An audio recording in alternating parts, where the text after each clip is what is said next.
The head of our block had never been outside concentration camps since 1933. He had already been through all the slaughterhouses, all the factories of death. At about 9 o'clock, he took up his position in our midst. Ashton! There was instant silence. Listen carefully to what I am going to say. For the first time, I heard his voice quiver. In a few moments, the selection will begin. You must get completely undressed, then one by one you go before the SS doctors. I hope you will all succeed in getting through, but you must help your own chances. Before you go into the next room, move about in some way so that you give yourselves a little color. Don't walk slowly, run. Run as if the devil were after you. Don't look at the SS. Run straight in front of you. He broke off for a moment, then added, and the essential thing, don't be afraid. Here was a piece of advice we should have liked very much to be able to follow. I got undressed, leaving my clothes on the bed. There was no danger of anyone stealing them this evening. Tibby and Yossi, who had changed their unit at the same time as I had, came up to me and said, "Let's keep together. We shall be stronger." Yossi was murmuring something between his teeth. He must have been praying. I had never realized that Yossi was a believer. I had even always thought the reverse. Tibby was silent, very pale. All the prisoners in the block stood naked between the beds. This must be how one stands at the Last Judgment. They're coming. There were 3 SS officers standing round the notorious Dr. Mengele, who had received us at Birkenau. The head of the block, with an attempt at a smile, asked us, "Ready?" Yes, we were ready. So were the SS doctors. Dr. Mengele was holding a list in his hand, our numbers. He made a sign to the head of the block. We can begin.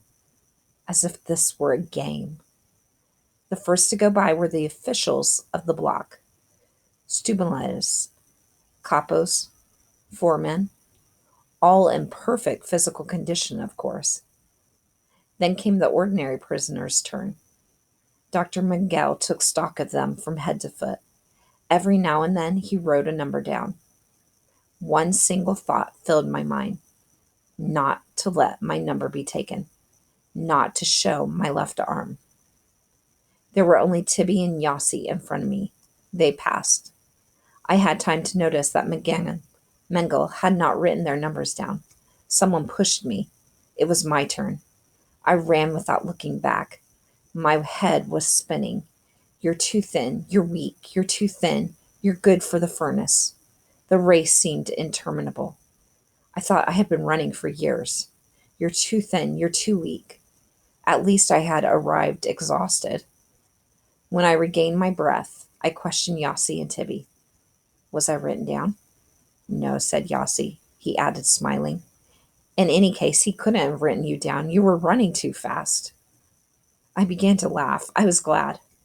I would have liked to kiss him. At that moment, what did the others matter? I hadn't been written down. Those whose numbers had been noted stood apart, abandoned by the whole world. Some were weeping in silence. The SS officers went away. The head of the block appeared, his face reflecting the general weariness. Everything went off all right, don't worry. Nothing is going to happen to anyone. To anyone. Again, he tried to smile. A poor, emaciated, dried-up Jew questioned him avidly in a trembling voice. But, Blockness, they did write me down. The head of the blocks let his anger break out. What? Did someone refuse to believe him? What's the matter now? Am I telling lies then? I tell you once and for all, nothing's going to happen to you, to anyone. You're wallowing in your own despair, you fool. The bell rang, a signal that the selection had been completed throughout the camp. With all my might, I began to run to block 36. I met my father on the way. He came up to me. Well, so you passed? Yes. And you? Me too. How we breathed again now. My father had brought me a present, half a ration of bread obtained in exchange for a piece of rubber found at the warehouse, which would do to sole a shoe. The bell. Already we must separate, go to bed. Everything was regulated by the bell. It gave me orders, and I automatically obeyed them. I hated it. Whenever I dreamed of a better world, I could only imagine a universe with no bells. Several days had elapsed. We no longer thought about the selection. We went to work as usual, loading heavy stones into railway wagons. Rations had become more meager. This was the only change. We had risen before dawn, as on every day. We had received the black coffee, the ration of bread. We were about to set out for the yard as usual. The head of the block arrived, running. Silence for a moment. I have a list of numbers here. I'm going to read them to you. Those whose numbers I call won't be going to work this morning. They'll stay behind in the camp. And in a soft voice, he read out about 10 numbers. We had understood. These were numbers chosen at the selection. Dr. Mengele had not forgotten. The head of the block went toward his room. 10 prisoners surrounded him, hanging onto his clothes. Save us! You promised! We want to go to the yard. We're strong enough to work. We're good workers. We can, we will. He tried to calm them, to reassure them about their fate, to explain to them that the fact that they were staying behind in the camp did not mean much, had no tragic significance.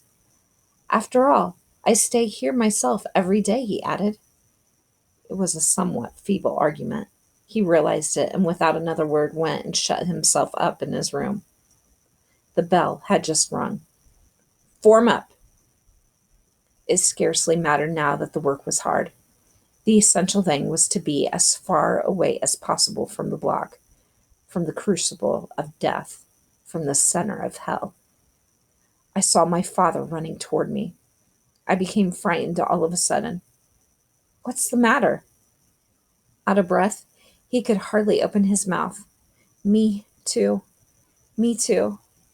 They told me to stay behind in the camp. They had written down his number without his being aware of it. What will happen? I asked in anguish, but it was he who tried to reassure me. It isn't certain yet. There's still a chance of escape. They're going to do another selection today, a decisive selection. I was silent. He felt that his time was short. He spoke quickly. He would have liked to say so many things. His speech grew confused. His voice choked.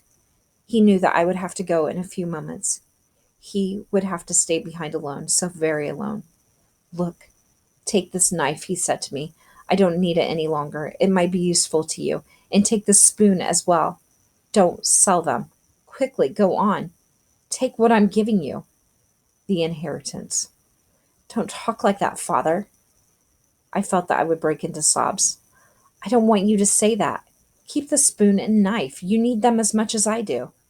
We shall see each other again this evening after work.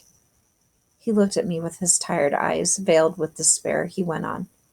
I'm asking this of you. Take them. Do as I ask, my son. We have no time. Do as your father asked. Our Kappa yelled that we should start. The unit set out toward the camp gate. Left, right. I bit my lips. My father had stayed by the block, leaning against the wall. Then he began to run to catch up with us. Perhaps he had forgotten something he wanted to say to me, but we were marching too quickly. Left, right. We were already at the gate. They counted us to the din of military music. We were outside.